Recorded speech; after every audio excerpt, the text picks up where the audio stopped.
Hello and welcome to Always Take Notes. Before we get started with the show, we wanted to open with a plea to support us on Patreon, our crowdfunding page. If you've been enjoying the show or getting any value from it, please consider supporting us on there. If you sign up at patreon.com/alwaystakenotes, you can get a great selection of rewards, including, but not limited to, a sheaf of successful magazine pitches from myself, Rachel, and other co-hosts and friends of the show.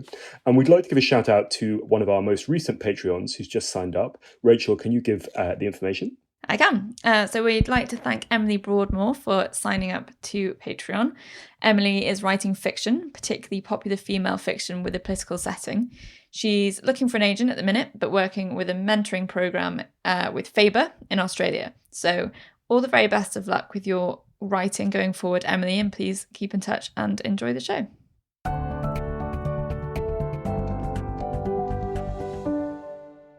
Hello and welcome to Always Take Notes. In this episode, Rachel and I spoke to book-to-film agent Emily Hayward-Whitlock. We spoke to Emily about how writers sell film rights to their work, the role of streaming services, and how much involvement an author can expect in adaptations. This is another remotely recorded episode, but we think the quality is much better than it has been in the past, and we really hope you enjoy it. Emily, really great to have you on Always Take Notes. Thanks again for taking the time. We wonder if we could start off, if you could just explain to us and the listeners, what does a book-to-film agent actually do? Okay, well, I represent the film and TV rights for books, podcasts, articles, any kind of content, really. And I work as a co-agent with publishing agents and publishers and sometimes with authors directly, and I basically put a strategy together for a book depending on what it is and who the author is, and work with the publishing agent to think about the timing of when to send something out, and then hopefully I sell it in a competitive situation, and then I negotiate the deal, and that's the kind of in a nutshell, what I do.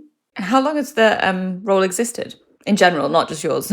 In general, well, I would say that it's become more prolific in the past few years because the appetite for IP as a jumping off point for developing film and TV has become kind of massive. But I've been doing it for 15, 20 years.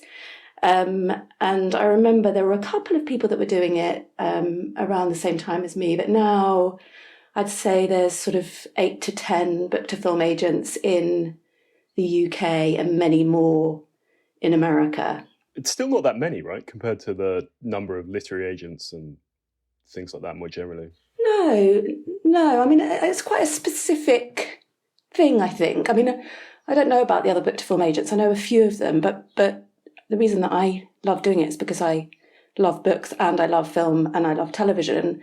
And I'm not sure that there are that many people that have a particular kind of love for all of those things. So no, I don't think there are that many of them. But then, yeah, if I think about the big agencies in America, they probably have, well, I know WME have 12 book-to-film agents, for example, and CAA probably have a similar number. But here, there aren't that many. And Emily, how did you get into the industry yourself? Well, it was quite random because I went to drama school, came out of drama school, realised that being an actor wasn't the life for me. I was already too neurotic, and I was desperately looking for something else to do, and I always loved reading, and fortuitously I got a job working on reception at Fourth Estate. This was about 25 years ago, and it was in an old converted piano factory in West London.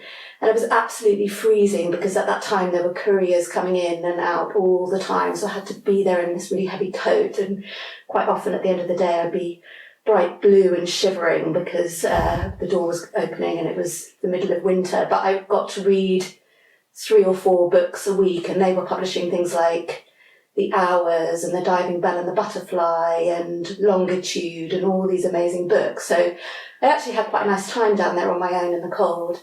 And then a job came up as an editorial assistant and a rights assistant working for Christopher Potter and Susie Dunlop, and they asked me if I wanted to apply for it, and it just felt like an absolute dream. I said yes, obviously I would love to apply for it, but I think I was the only one. I think I was the only one that they interviewed, and I got the job. And so I worked for them for 2.5 years, which was just amazing. Amazing in so many ways, because the books were incredible. The parties were incredible. We used to go and have meetings in Hyde Park with ice creams, and it was just a complete sort of halcyon days of publishing, and I was very, very lucky to be part of it. Were they were publishers that you were working for? Or they were agents, or for those They people were who publishers. Okay. They were publishers, and then I got. I decided that I would still sort of love the film, TV, and theatre stuff, and I ended up getting a job working for PFD for a literary agent there called Charles Walker, who did book to film and represented screenwriters and authors, and so I worked for him for 5 years, and he let me start doing a bit of representing my own clients and doing some book to film deals for him after about a year. And then I left there when it all sort of fell apart and became United Agents, and all the agents left, and I went to the Knight Hall agency. And I sort of built up the book to film stuff when I started there, because Rod Hall, who'd set that agency up, had quite a few clients. Like he'd worked with Penguin, and he'd worked with Profile Books and a few other publishing agents. And I knew quite a lot of people from when I'd worked at the publishing company at Fourth Estate. So I reached out to people and started to kind of build up the business from there. And it sort of grew and grew and grew, and it was becoming more. Production companies were looking more to IP. I hate that word IP, but they were looking more to books for drama, and wanting the sort of reliability of a ready-made audience that comes with a book, especially obviously from an established author. And so I was getting busier and busier, which was lovely. Is that quite common to sort of move up through publishing and then jump across to the book to film side? Or is there a clear pathway as well for the book to film side of agenting? No, I don't think it is. I think most people that start in publishing stay in publishing. I think I moved around a bit. Maybe I was a bit of a flippity gibbet, but I think as I said, I had a sort of passion for both the books and for the film and TV side of things, and so it felt really natural to me. But I think most people sort of stick to their one area of expertise, and I don't know any other book to film agents that have worked in publishing. Actually, I think most of them have come from a film and TV background and ended up working across the books. Is there a crossover with people who are like conventional theatrical or actors agents, people who represent actors? It was interesting that you came from having been to drama school, and I have a friend who went to drama school and is now a casting agent. Or is that a similar track, or is it a pretty separate world? I think there are some. I mean, so the agency that I work for now is primarily actors agents, and many of them were actors. I think that many of them, were probably very good actors, but didn't ever really make a career of it. I think that as an actor, there's a love for character and story, and I think that's what drew me to doing what I do. But there are some book to film agents that have backgrounds in law, for example. And there's one agent at CAA who was a detective, then trained as a lawyer, then became a book to film agent. So I'm not sure that there is one clear path. And it's like, it feels to me that publishing there is a clearer path generally. Not that I followed it, but most people study English literature at Oxford or Cambridge and then become an editor or an agent. But I didn't follow that path. To talk about your job specifically, you sell rights from imprints such as Serpent's Tail. Do you get to choose which books you think will do best, or is it you just sort of inherit a list of books that you have to try and sell the rights to? No, I'm really lucky in that respect, because there are some book to film agents that are part of a bigger agency, like there's a book to film agent at Curtis Brown, who's excellent, and there are two book to film agents at United Agents, and they work with the book agents that are under the Curtis Brown or United Agents umbrellas, whereas I'm not affiliated with one agency or one publishing company, and I think part of the reason that I have the relationships with the publishers and the publishing agents that I do is because they know that I choose to work on things that I think have a chance to sell, but also that I have a particular taste and a particular way of working. So I am lucky in the sense that I don't have to represent everything, and I think that's quite important, because I think I would find it quite difficult to go out there and sell things that I didn't feel excited about or that I felt obliged to sell, if that makes sense. So it's much more about kind of looking at the project as a whole, looking at what's happening in the market, and then thinking about whether I feel excited and passionate enough to be able to go out there and sell it. And what is the kind of stuff that you're into? What are your particular interests or areas? I've just, this week, I've just closed an auction on a fantastic book called Other People's Clothes. I can't reveal who I did the deal with because we're still finalising the negotiations, but that's a sort of dark literary, it's almost a thriller, but there's a sort of dark comedy to it as well, and it's incredibly smart, and it's got really strong women at the heart of it. And that book was preempted by Sceptre and their publishing agent who works at Pew with Patrick Walsh, is Eleanor Byrne, and she's got fantastic taste. And that was something that was really exciting to me because the writing was brilliant. The author, Kalle Henkel, is a fantastic visual artist based in Berlin, and there were just so many brilliant elements to that. And we had 8 offers, which was really nice, and I just felt so excited talking about that. But then on the other end of the scale, I worked on the Thursday Murder Club, the Richard Osman book, which I think has just gone back into #1 in the Sunday Times bestsellers, which is brilliant. And that's, Richard's obviously hilarious, and that has 4, I think they were originally octogenarians, but they're now septuagenarians. Crime-solving septuagenarians in a luxury old people's home, which is very different, but the quality of the writing is amazing and the characters are fantastic, and it was just brilliant working with Richard. And we had 14 offers for that, which I think is the most I've ever had. And we ended up selling it to Steven Spielberg's company, Amblin, and Ol Parker, who wrote and directed the Marigold Hotel film, is writing and adapting that. And so that was a really fun project to work on. And then a brilliant memoir by Rose Cartwright, who I represent as a screenwriter as well. And that is about her and her journey with pure OCD, which is a form of OCD where you have intrusive thoughts and images, and it's funny and dark and very, very honest. And that was made a couple of years ago by Drama Republic for Channel 4. So I think it's about there being something distinctive about it. I like dark comedy. I like obviously good writing. A story of The Other People's Clothes, which is the first book I mentioned, is about 2 American girls in Berlin, so it feels very international, whereas Pure feels very British. So I'm kind of open to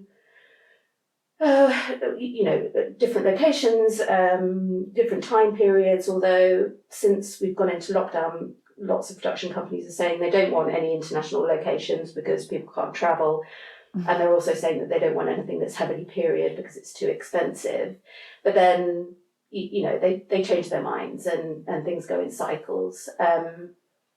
But yeah, I like obviously good quality writing and strong characters and things that I feel will have have international reach potentially. Has the rise of streaming giants changed that? I'm thinking in terms of the international reach of projects, and also just the number of places that you can now pitch things to, or approach them with a book? I think it's completely transformed the industry.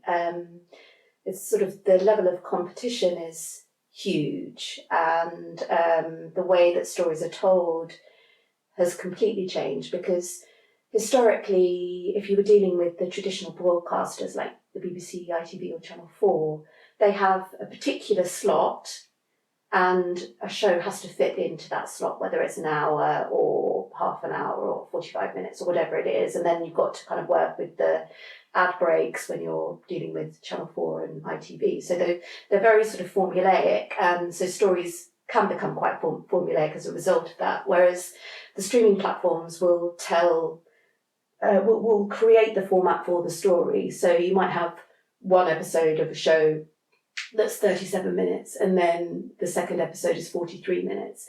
And that's just amazing, because it just feels that it's just completely opened up the way that stories are told, and how adventurous you can be, how bold you can be with storytelling.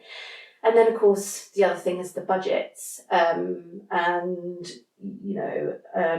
are tariffs with the traditional broadcasters in the UK, which are pretty limited, although they can do co-productions with international producers, or now with the SVODs.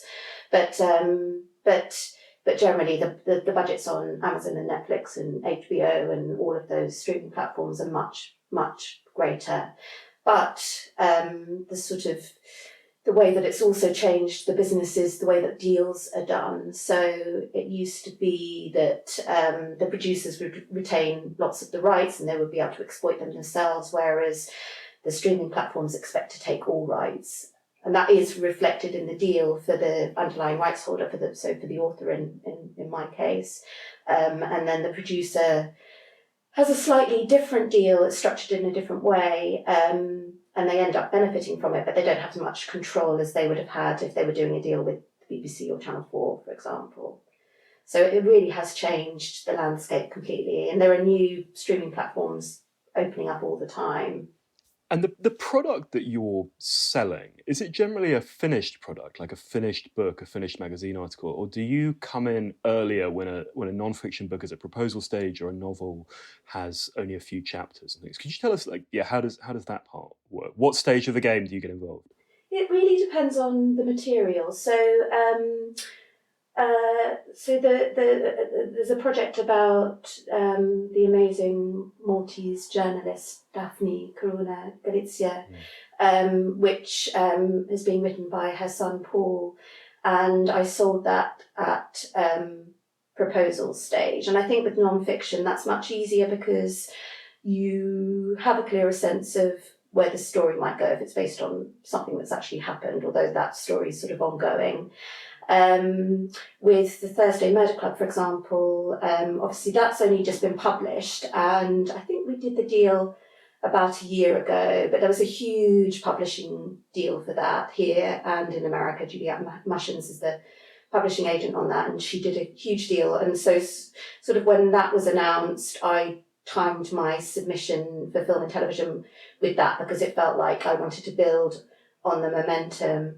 Whereas if it's perhaps a much more literary book that feels like it's going to get amazing reviews or is going to be nominated for a prize, I might wait till closer to publication, because I think then the interest will build around publication. And then there's something like H is for Hawk, which was obviously a few years ago, but that was a funny process, because I was absolutely convinced that there was a film in that when I read the proposal, and I sent it out to lots of people and was really excited about it, and nobody came back to me. It was like tumbleweed, and I was just like, oh God, maybe my radar's really off.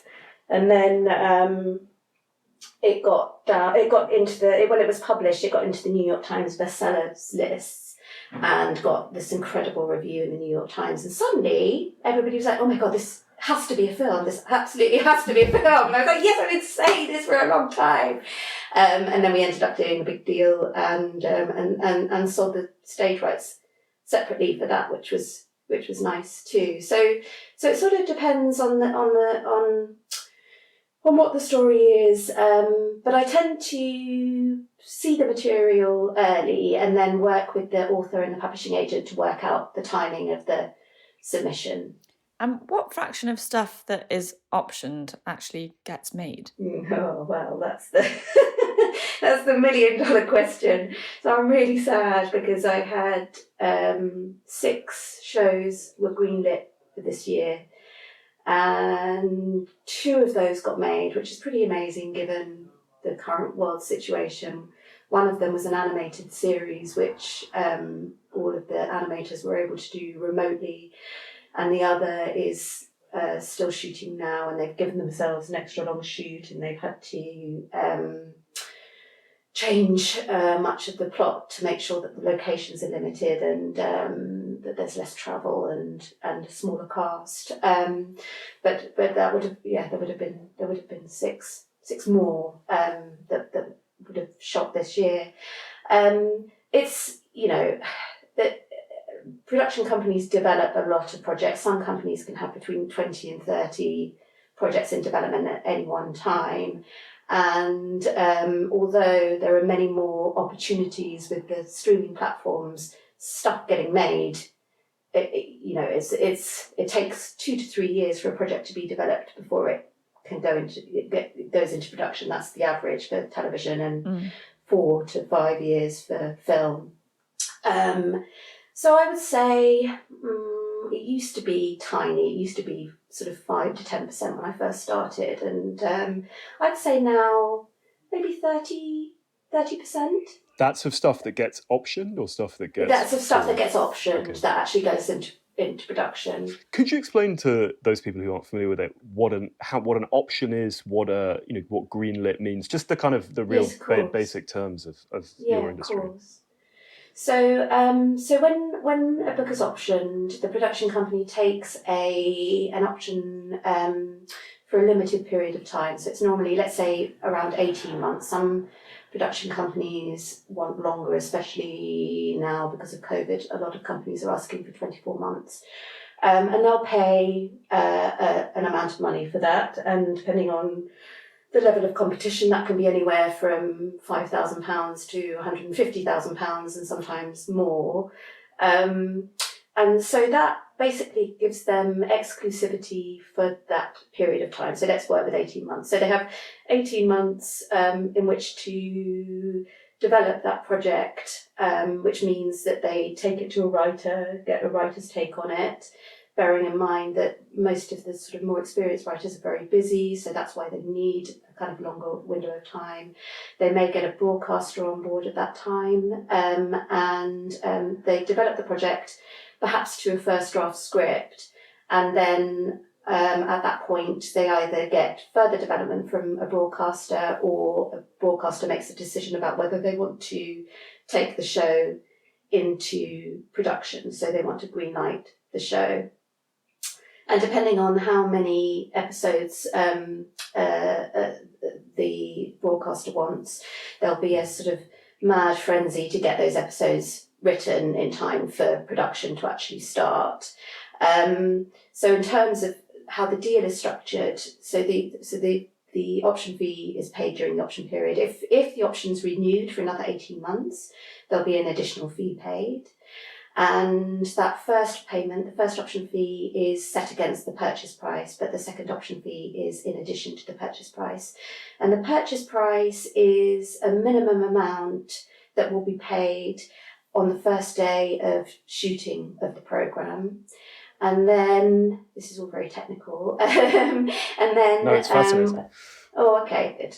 Then normally you would negotiate an episodic royalty. So for example, if the purchase price was £100,000 payable on the first day of principal photography, and the episodic royalty was £25,000, and there were 8 episodes, the £100,000 would be offset against 4 episodes, and then there would be an additional £100,000 to take it up to 8 episodes. Does that make sense? Yes. Yeah.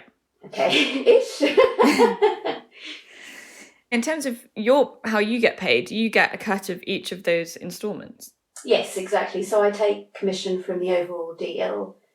and then also... Is it 15%? No, it's not. It's only 10%. Because literary agents are on 15, right? Yeah, so because of my relationship with the literary agent, they normally have an agreement with their authors that film and TV is 20%, so it's normally split 10-10. I see. So that's how it normally works. So I would take commission from the overall deal, and then the author would normally get a share of back end, which is, from secondary exploitation of the program, or if it was set up at a streaming platform, there would be bonuses and various other elements that the author would benefit from, because the deals don't work in the same way with the streaming platforms, because they take all rights. It's really good to get into this stuff, actually, because it's a rule of the podcast that we always ask about money and how it kind of interfaces with writing lives. I mean, often the idea of getting your book optioned or sold is the sort of great white hope of a lot of writers, the thing that will finally deliver them from grinding poverty. But I mean, how much are the amounts of money, like, for, and be as specific or as general as you want, but say at the different tiers, say you get something made into a 2-parter for Channel 4 versus a 7-season thingamajig for Netflix. Like, what are the sums of money? The official term is a thingamajig. Yeah, Novelist magazine is like, tell us as much of the kind of gory details as you can or are comfortable doing. Okay. Well, let's think about this without revealing any confidential details. If you're doing a say it's a sort of prestigious 2-parter for the BBC. Now the BBC, forgive me BBC, but they are notoriously stingy on option fees, so you're not going to get anything like you would if Netflix were going to buy it. So we're talking probably maximum £25,000, but probably a lot less than that for the option fee. For the purchase price, I would say somewhere between £50,000 and £100,000 for 2 times 1 hour sort of prestigious it's not really a mini series, but a 2-parter. If thinking about recent deals where I sold the rights to Netflix, and they paid an option fee of $75,000 in a competitive situation. Now Netflix would pay so they pay a purchase price of, say, somewhere between $300,000 and $500,000, and that would be payable on the first day of principal photography, and then they would pay an ongoing royalty throughout the series. Then there would be all sorts of other payments that would kick in for so the American model, very often the author is an executive producer, so they get additional fees for that, which is normally around $5,000 per episode, even if they're not providing executive producers services.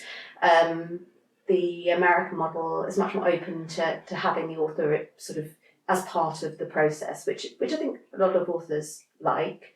And then the streaming platforms will very often pay bonus payments. So if the first series is commissioned, there may be a bonus payment of somewhere between $25,000 and $50,000, and then that can also be applied for sort of second and third series. So the more series are commissioned, obviously the better off the author will be. But I think that, the great, you said about the sort of it being like the holy grail for an author, and it's going to be their opportunity to retire. I think about the way that it feeds back into book sales as well. So if I think about Apple Tree Yard and Normal People as sort of recent examples of books that had been published, had done well, but then when the TV series was released, they both went back into the top 10. So the book sales really benefited from the TV series. And I think it used to be that if a movie was made, then the author would really benefit from book sales. But if TV was made, it was less so. But I think that balance has shifted now, definitely, to television really, really feeding into book sales much, much more. You mentioned writers in America being brought onto projects as executive producers, and I know that Sally Rooney was involved in Normal People in adapting the script. How much involvement in general do you think writers should have in the adaptation of their own work? Well, quite a lot of authors that I work with are involved in the adaptation, and I think that it really depends on the author and the material and the producer. But I think most authors would like to be involved as consultants. But there are. I have one example where an author sold the rights to her book, and the producer desperately tried to find a writer that was able to emulate her voice and tone, and she's got a very distinctive voice. And in the end, they came back to her, and she hadn't written the script before. But they said to her, look, we'll support you through this process. Would you be open to it? And she's absolutely loved it, and it's been an amazing experience for her. And then another author who has her series set up at Netflix has written 6 out of 8 episodes. That's one of the shows that was greenlit this year and ended up being put back to next year. So I think 10, 15 years ago, production companies were very anti-authors adapting their own work. But now I think with writers' rooms, there's always an opportunity for writers to get in and experience and learn from other writers and share ideas and be involved in the storylining. But then I think with other writers, quite a few of them are really keen to be writing screenplays themselves. And then there's that slightly tricky situation sometimes where you have to manage people's expectations, where I remember having a conversation with an author recently, and she said, well, my friend is adapting her own project, so why can't I? And the producer is really resistant to it. So you sort of have to manage each situation depending on the author and the producer. But I always have that conversation with the author and the publishing agent before I send the material out to see what their expectations are, so that I can be clear with the production companies that are offering on the project. And I think if it is somebody that has a very distinctive voice, I think that it's a real benefit to have them, as long as they realise, and I think this is the slightly tricky thing, is as an author you're pretty much in control of your destiny, and if once you've done a deal with a publishing company, unless something goes awfully wrong, the book's going to be published. Whereas in television, there are so many factors involved, and there are just no guarantees. And I think that's very hard for an author sometimes, because they're just like, well, why is it taking 18 months for them to find a screenwriter, and why doesn't the director want to hear my suggestions about the casting for the lead character, and why aren't Netflix getting back to us? The scripts were delivered 6 weeks ago, and there are just so many factors involved, and I think that can be quite demoralising for an author who's spent so much time with their baby and been in control of that process. What is the kind of sellability of non-fiction versus fiction? And I was also wondering, how does it work selling the rights, as it were, to non-fiction, where the story kind of is in the public domain, and how is ownership determined on that side? There is certainly an appetite for non-fiction. I think with the rise of sort of true crime stories becoming really popular, and the true crime podcasts, I'm thinking about some of the sort of Netflix series that and some of the podcasts that have then, like, is it True John? Oh no, what's it? Dirty John? Dirty John, yeah. Exactly. And then I mentioned the Daphne Caruana Galizia project, and I think there is a real appetite for true stories, because I think people want that sort of authenticity and the extra jeopardy that's added by something being real and have happened to a real person. But that doesn't. I don't think there's a sort of leaning one against the other. I think it just depends on the story and and the take on that particular story. In terms of the rights, I mean, it depends on whether the family are still alive, whether there are, whether there are still people that are connected with the person that the biography may be written about, that should be part of the process, and whether there's any ownership in that. But generally, if a project is if the subject of a book is in the public domain, it is the journalist or the author's take on it that a production company is buying into. So there may be, with some production companies, if there are 4 biographies in the marketplace, they might buy all of them, so they have access to all of them, and nobody else can get access to that material, if that makes sense. But I think it's the journalist or the author's take on it that a production company is buying into very often when it's a biography of somebody that is well known and has deceased. How much of your job is sort of wrangling with contracts? Too much.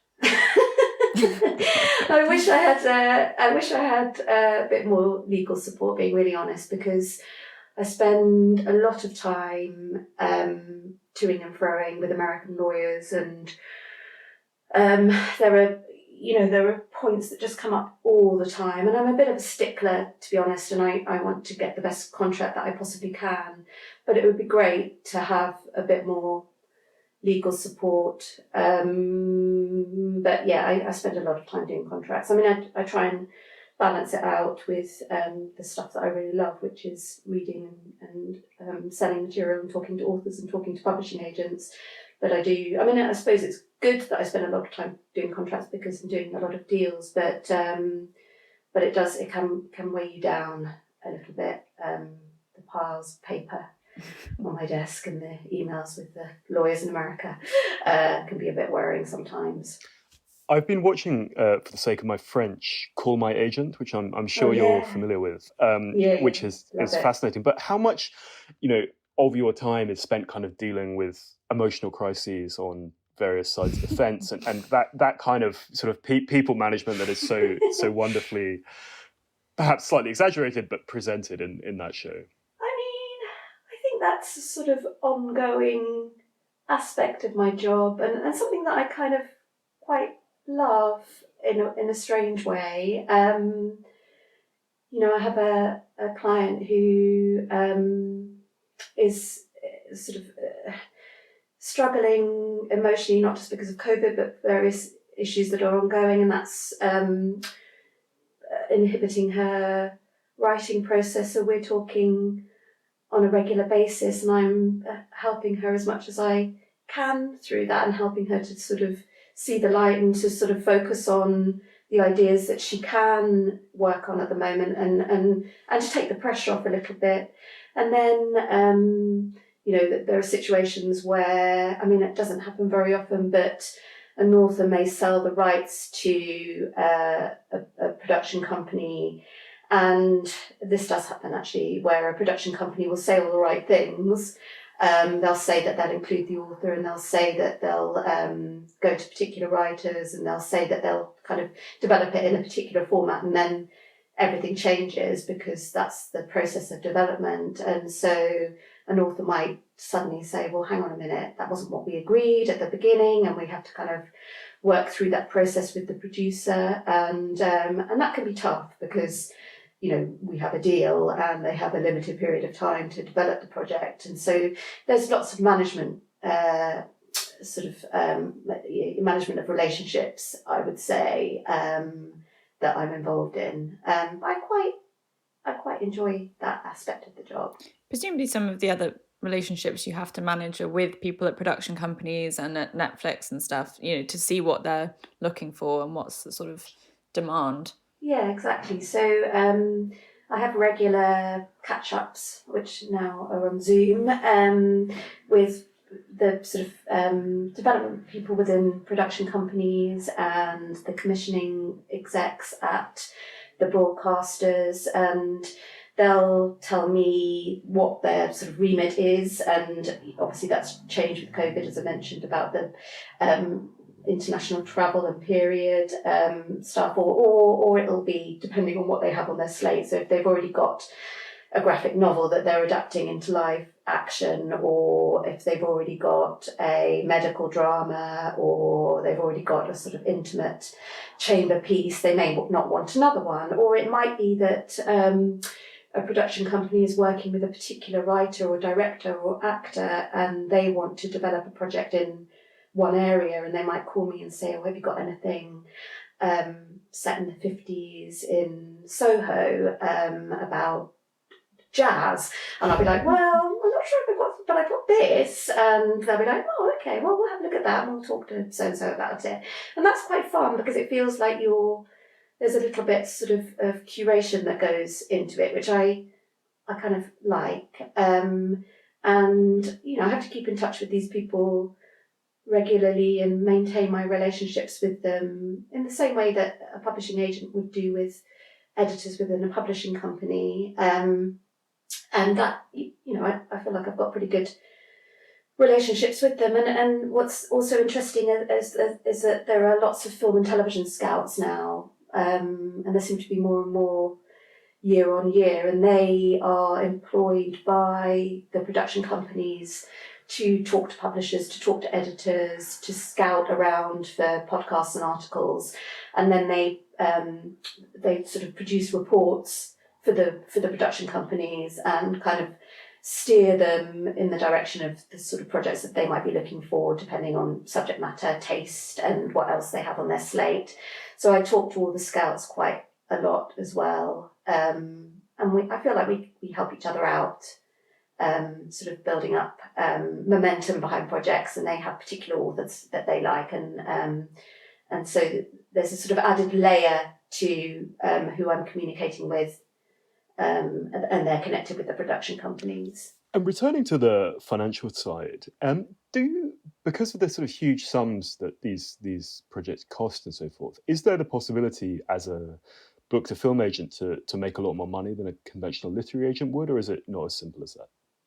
I don't think it's as simple as that, because I think it comes back to that thing of there being so many factors involved in actually getting a film or TV series made. And although I know a book can be commissioned and it can be 7 years before an author delivers it, a film particularly can fall apart at any stage. I mean, I think, sadly, I think film is just so hard now, and I think the model's moving over to the streaming platforms, and cinema is going to be, it's already beginning to be released in a different way. I think, that there are ways of being hugely successful, and I'm not doing too badly, but I think,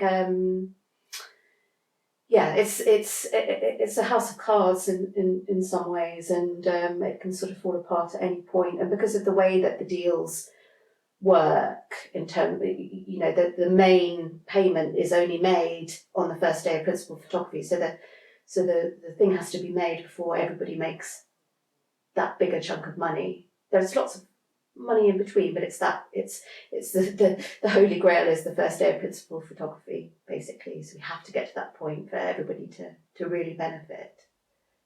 I wonder whether you or whether the rise of gaming has sort of impacted your job at all. I read something recently about the sort of crazy amounts of money involved in something like Roblox, for example. Do you think there will be an increase in optioning books or things, non-fiction into storylines for games? Well, I think what most of the studios do is if you're doing a deal with, say, Fox or Sony or Paramount or Universal, they'll expect those rights to be included in any deal. They'll also expect theme park rights to be included in any deal, merchandising rights to be included in any deal.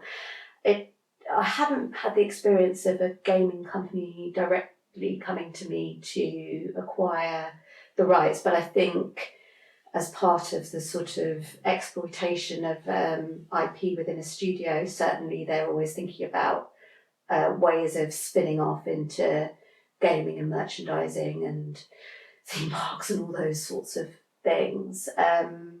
But I do think it's really interesting, and it feels like that is a growing market. So that may well change. I just haven't had a direct approach as yet. So we're coming towards the end of our time, so maybe just a couple more questions. But where do you see this whole area, this whole industry going forward? I was particularly interested to read the coverage about the new season of The Crown and the suggestion that its budget is so big it's more than the Queen's sovereign grant. And I was wondering how will, it's crazy. It's like 100 million versus 82 million. But like, how in that environment will traditional broadcasters will they attempt to compete on lavishness and on cost, or is there going to be some kind of split? And is the streaming boom sustainable, do you think, or is there going to be some kind of bust? I mean, we've been talking about it being that there being some kind of bust for a few years, and it still hasn't happened, and more streaming platforms seem to be emerging. So I'm not sure that will be the case, but what I think will happen, and is already beginning to happen, is that there'll be much more sort of cross-fertilisation between, say, a Nordic streaming platform and the BBC, and actually this project that I have, which is in production at the moment, is a co-production. I think there are 7 parties involved, but there is a Nordic streaming platform in Channel 4, and I think that everybody will be looking at ways that they can work together, and I think people will try to be looking at what they can do within their local territory. I think that Netflix particularly talk about local stories with global appeal, and I think that's also something that everybody's thinking about. It's just how do we utilise other markets and work. There'll be more collaboration. Well, I'm hopeful that there'll be more collaboration, but I'm just in the process of doing a deal for a show with CBBC, and they're talking to Netflix about how they're going to work together on it so that they can have a bigger budget because it's an international show. So I think that people are being. I have been really. What's made me feel quite joyful during COVID and lockdown is how creative people have been, and how people have thought outside the box, and I think people will continue to do that. I can't imagine that there are going to be as many shows at the budget level as The Crown. I don't think that's sustainable. I think that's, there are a few, aren't there, but that's quite unique. But I think generally people will be working together more and more as much as they can, to help get things made and help keep things moving. Keep moving. In terms of those co-productions, I'm thinking of the BBC and Netflix on Watership Down, or the BBC and HBO on His Dark Materials. Is the way it works that the BBC would get British distribution rights and the first distribution rights in the UK, and then Netflix would take the global rights and put it on streaming, a month later? Yeah, there are different models for each show, so it really depends. But yes, it's that sort of model that the BBC will have a limited window, and then Netflix will take it on from there.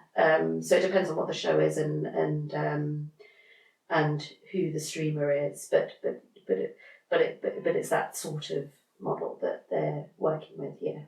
Well, Emily, we should wrap this up because we're up against our time limit. But thank you for being a fascinating guest. I feel I've learned a great deal about something I knew a little bit, but I feel much better educated now. I think a lot of our listeners will also draw a great deal from this. So wishing you all the best with your projects going forward, and hope you get through that pile of contracts. Thank you very much. Lovely to talk to you. Thank you.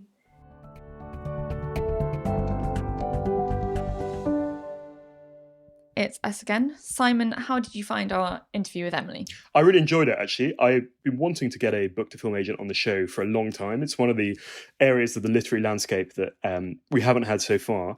And it's clearly an area that a lot of writers kind of dream or aspire to have their work sold. And it sits like a sort of shining thing on the horizon that a lot of people don't really understand how selling film rights and that kind of thing works. So again, really good to lift the lid and find out some of the mechanics. And also, I think very admirably she answered our tricky questions about money and all that kind of thing.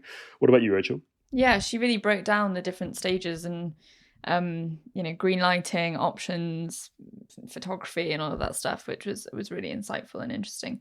It was a bit of a throwback for me because my first ever job was in a books to film department of a literary agency. So it was, I knew a little bit about it from that, but I was only a lowly intern stuffing envelopes then. So you were saying at that point that like you were sort of surprised that it was much more about kind of contracts and stuff like that rather than creative development, right?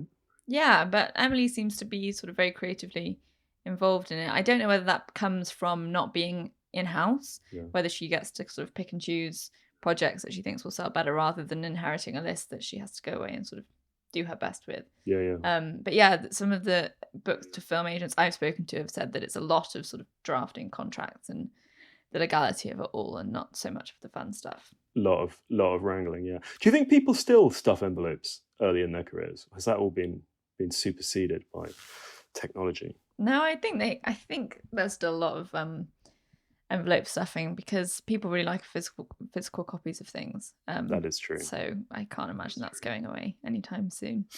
Although I am getting a lot more PDFs of books, which it's not really the same, is it? Anyway, Rachel, what have you been up to? I have been doing my job as usual, editing some interesting pieces and doing my course. So basically the same as usual. How is your magnum opus on blisters coming along? God, Rachel, I feel you're not sufficiently excited about this story, given how groundbreaking it is as a piece of journalism. I'm writing the next draft of this. I interviewed the man who invented Compeed on Friday, so the well-known blister product. So I spoke with him. Very interesting. He was originally working on incontinence products and then thought that there could be an opportunity to apply the same technology to blisters. So that's very good. And then I think my big contact tracing story is running next week, which is good. I'm trying to get some pitches away. I mean, I think we were talking off air the other day about how like in lockdown it kind of is just like work all the time it's the only thing to do, right? Which is actually okay in some ways. But hopefully this doesn't go on for too long. What's been going on with your course? So we moved on to the TV portion of this term, so that's exciting. I'm reading some scripts this evening, and our tutor is called Kate Hall, and she started as a script editor or story editor on Hollyoaks. So that role, getting an insight into that role is really interesting because it seems pretty relentless, and coming up with fresh stuff to happen to these characters is no mean feat. So I've been really enjoying it, and I have to write a learning journal every week. So another excuse to continue watching lots of television and film. I'm focusing on exposition this week. Have you claimed local knowledge of Hollyoaks? No, I haven't. No. I didn't really watch soaps growing up, but it's set in Rachel Country, no? In Cheshire, Manchester kind of area. Yeah, I think so. Yeah. I do remember that I was in Warrington in Cheshire for a story for GQ some years ago, and I went to this bar to get a meal, and someone like told me, the cast of Hollyoaks are sometimes seen there, as though this was sort of extraordinary celeb sighting. So, sounds interesting. But that is an interesting point on how do you kind of keep? What do they do? Do they bring in new characters? Do they kill them off? Like, what's the way they do it? I think a bit of that. I mean, she gave an example from the beginning of her career. She said actually sometimes not watching these shows gives you a fresh perspective. So there was a character who had amazing hair and she was in a sort of abusive relationship, and she went in and was like, well, obviously we should cut this character's hair off as part of that relationship, and she'll lose the thing that she's known for, and everyone was like, we can't possibly do that. And she's like, we're going to do it. I think we should get like a soap script person on the show actually at some point as well. I think that would be really interesting. I agree. Anyway, let's not detain our listeners too long, but this has been Always Take Notes, hosted by me, Simon Acombe. And me, Rachel Lloyd. Our producer and social media editor is Katie Lee. Our graphic design is by James Edgar, and our score is by Jess Danheiser. If you'd like to follow us on social media, you can find us on Facebook and Instagram at Always Take Notes, on Twitter at Take Notes Always, on Patreon at Always Take Notes, and if you'd like to leave a review on iTunes, please do. Many thanks. Goodbye.